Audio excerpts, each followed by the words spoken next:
First and foremost, I want to give all praises, all honor, all glory to the Holy One of Israel by saying, Hallelujah.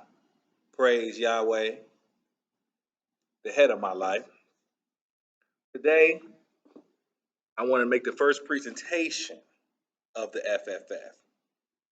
Don't want to make any excuses, but I will state some facts. Fact number one, this organization was made about 2 weeks ago. That's when it was thought of, and that's when it was formulated. And right now, I'm in the process of getting it incorporated. Today, I'm going to be doing a presentation on certain things dealing with the organization. But I want to sit here and I want to discuss with you certain things that we're going to be reaching for, that we're going to be striving for in the future.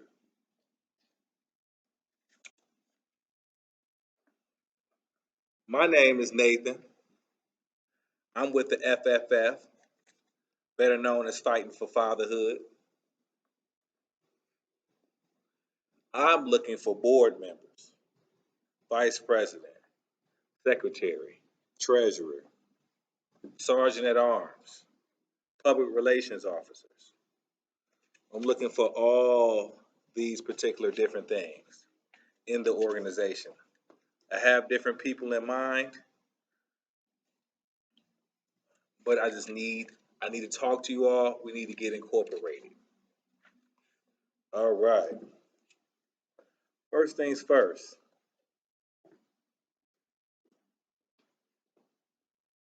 I want to talk about the mentor program. The mentor program for the FFF is more like a preventative front. Let me move this over here. It's more like a preventative front to prevent younger brothers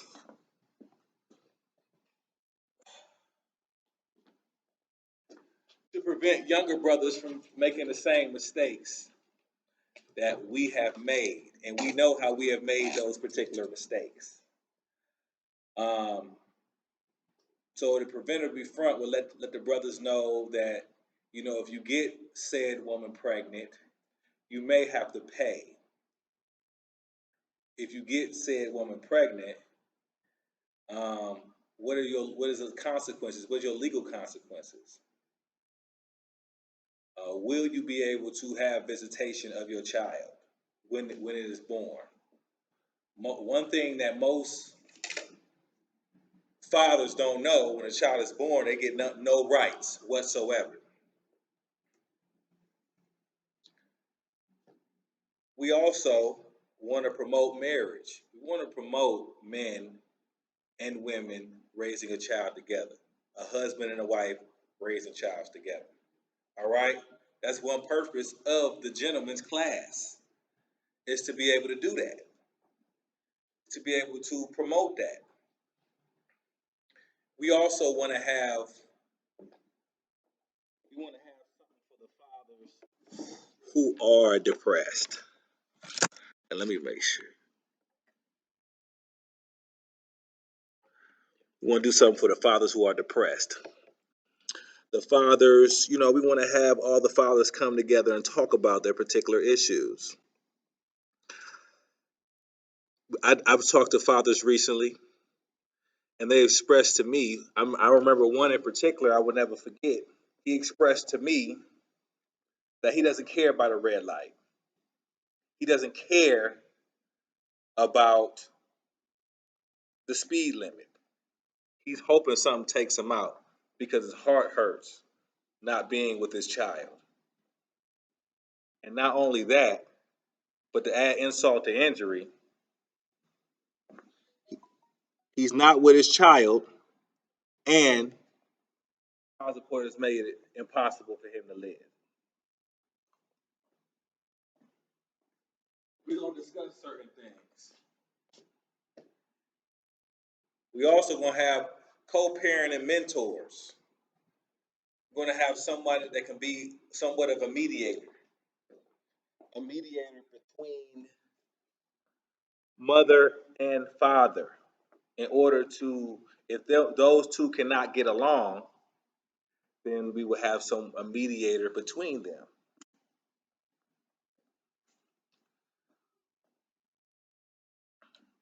And that's something that's well needed because a lot of times mother and father cannot get along. All right.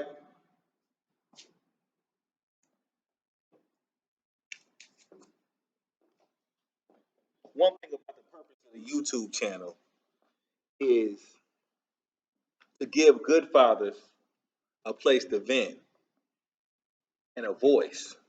Because good fathers don't really have a voice. We don't have a voice. It's always he's a deadbeat or too bad. They never hear what happens after the father loses custody or loses visitation. They never hear how depressed he is. You know what I'm saying? They never hear about fathers that start drinking after they lose, they can't see their child anymore. About the depression that sets in. They never talk about that. Well, they never talk about how seeing things from a father's perspective, seeing things from a perspective of someone who is not supposed to have any feelings, and just seeing it. I always hear it all the time. Oh, the mother has to have the baby because the mother's a nurturer. She's the one to nurture him, so she has to have the baby. Where is this logic coming from?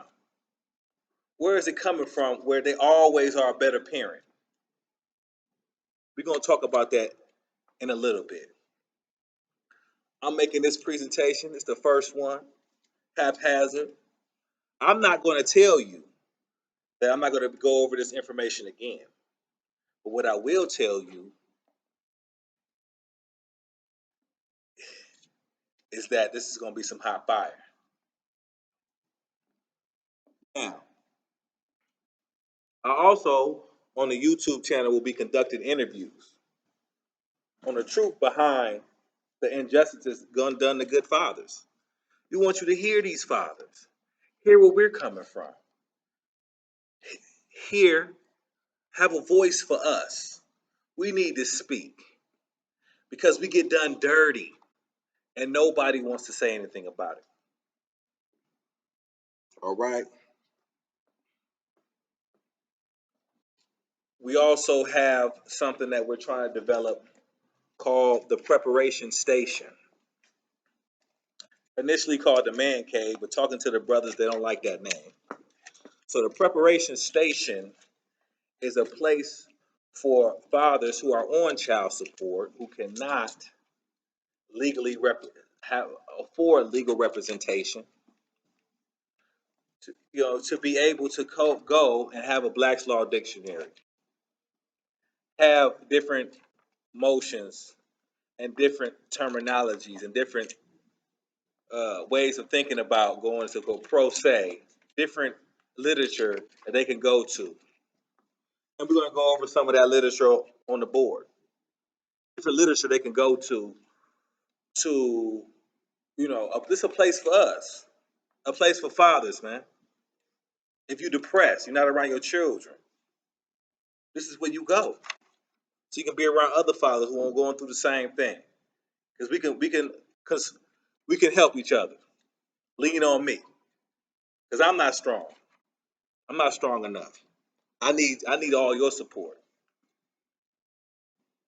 All right? So we're gonna learn the rules of the court. I'm here in Hamilton County. You can go online right now and get the rules of the court on the PDF. That's what we want to learn. All right?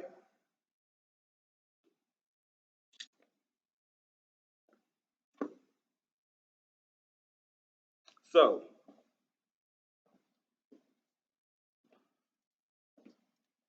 we're gonna go over some documentation right here. Let's start off with this documentation right here. This right here, objection to petition for child support and motion to dismiss child support. Let's read about it.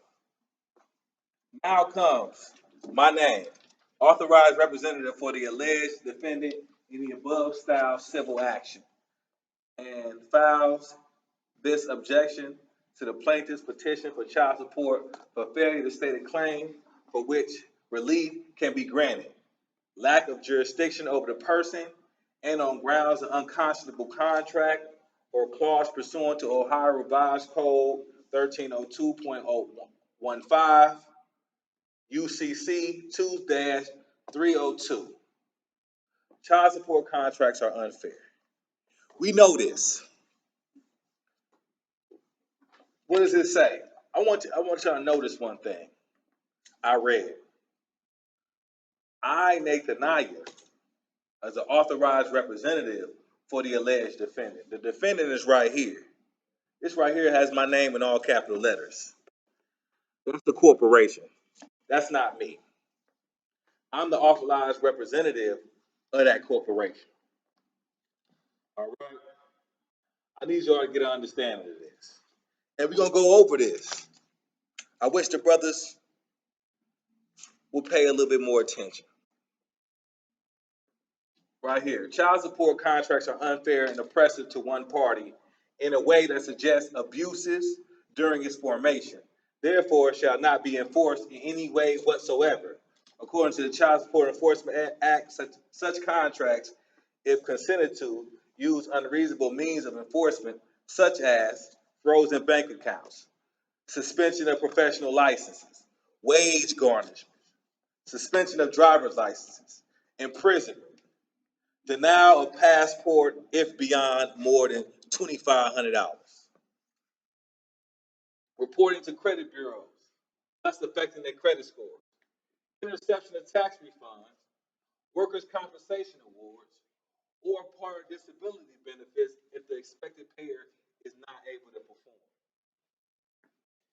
Such contract offers are one-sided. That's why we need to learn about unconscionable contracts. It's one-sided. And require no consideration for all parties. It would only require obligations from the alleged defendant, who will reap no benefits from the contracts, contrary to the other interested parties. So when you're on child support, you have no benefit. It's an unconscionable contract. Understand this, family. We need to learn this together. We're going to learn this together, fam.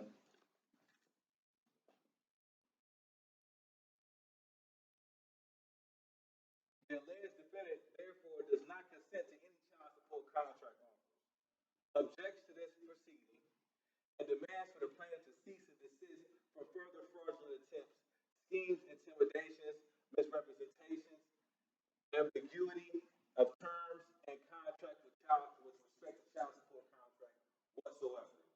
Contract rejected. All right. The alleged defendant motions for immediate dismissal for failure to state claim for which relief can be granted and lack of jurisdiction over the person. Further saith not.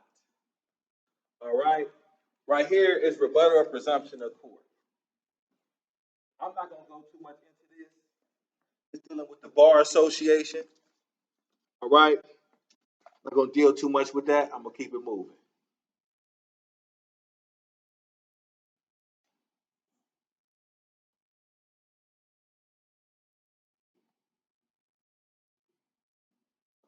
One thing I want to point out right here, this case is a part of the public record. Am I filing on the public record of papers issued by the state identifying my registered control as executor of the fictitious all caps name proves that the alleged defendant on the court docket and his case is not the same as the man solely authorized to conduct business with said name? Okay, I want y'all to understand what I just read there. This is why you have to file your name. All right, file your name. It says, in this case, is a part of the public record, and my filing on the public record of paper issued by the state identifying my registered control as executor of the fictitious all caps name. That's what you are. You're the executor of the name once you purchase it. Once you have it, you become the executor of the name. All right? Okay.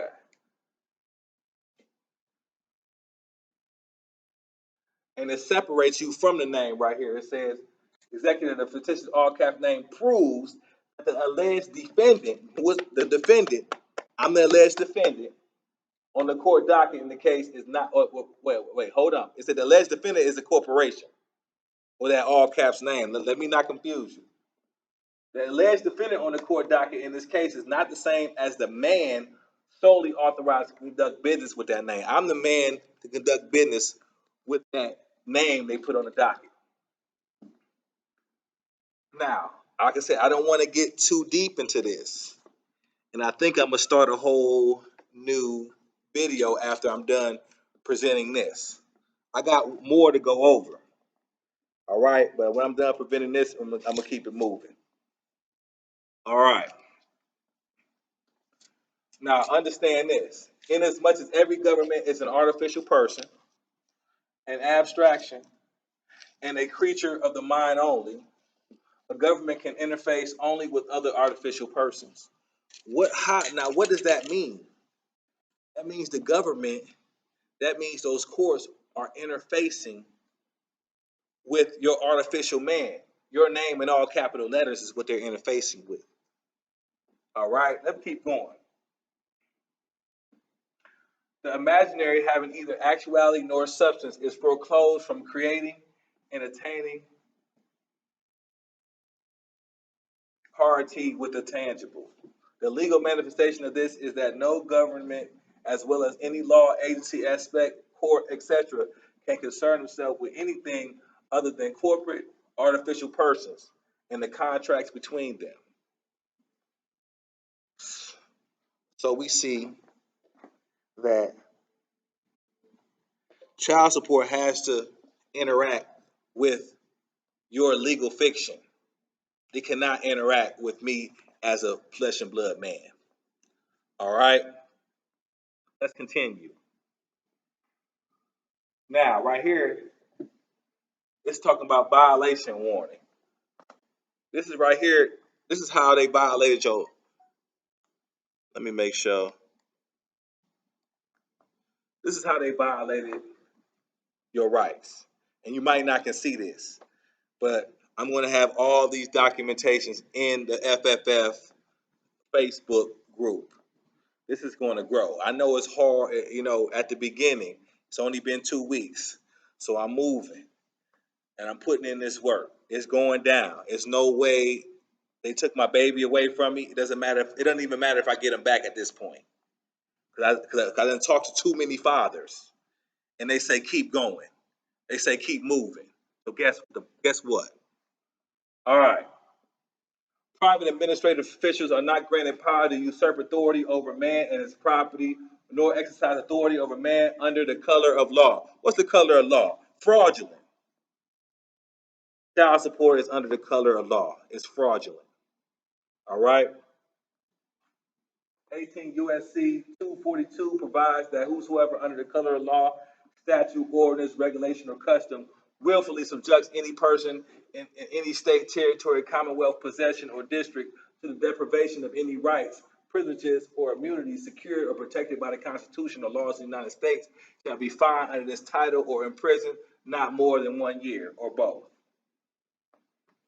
18 U.S.C. 245 provided that whosoever, whether or not acting under the color law, intimidates or interferes with any person from participating or enjoying any benefit, service, privilege, program, facility, or activity provided or administered by the United States, or applying for or enjoying employment or any prerequisite thereof by any agency of the United States shall be fined under this title or imprisoned not more than 1 year, or both.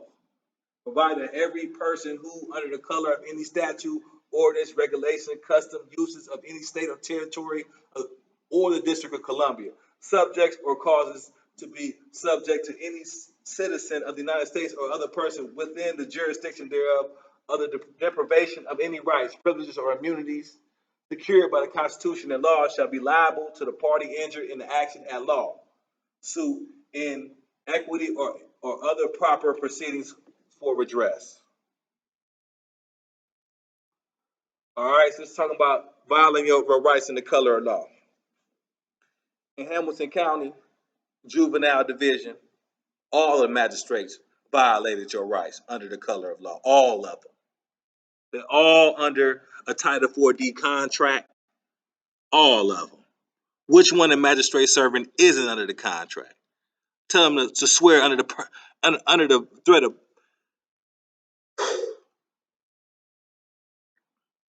of perjury. Under perjury, will they swear that they are not under that Title 4D contract? All of them. All right. Let's continue. Well, I think it's going to be part one.